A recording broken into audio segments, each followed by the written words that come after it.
বাংলাদেশ বিমানের ড্যাশ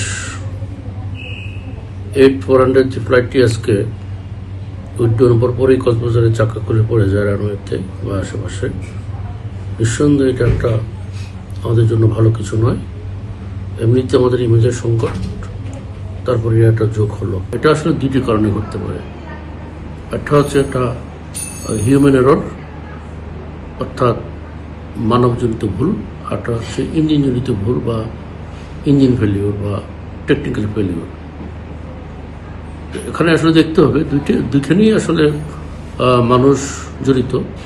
আর যদি টেকনিক্যাল ফেলিওরও হয়, সেখানেও টেকনিক্যাল যে বিষয়গুলো দেখভাল করার জন্য বিমানের ম্যানুয়াল এবং ইন্টারন্যাশনাল আইন অনুযায়ী যথাযথভাবে চেক করতে হয় এবং নিয়মিতভাবে।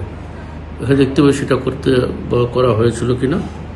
আরেকটা জিনিস হচ্ছে, প্রত্যেকটা ফ্লাইট উড্ডয়ন এবং অবতরণের পর এটা মানুষ নিজে ফিজিক্যালি চেক করেন, টেকনিক্যাল পার্সনরা। এখানে দেখতে হবে সেটা করা হয়েছিল যথাযথভাবে। যদি করা হয়ে থাকে তাহলে এটা সাধারণত ঘটার কথা না। আর আসলে এই ধরনের দুর্ঘটনা আমাদের জাতীয় এয়ারলাইন্সের জন্য মোটেও ভালো না, কারণ এমনিতেই আমাদের নানা সমস্যা, আমাদের রিপুটেশনে অনেক ঘাটতি আছে। তো আমি মনে করি যে এটা যথাযথ তদন্ত হওয়া উচিত।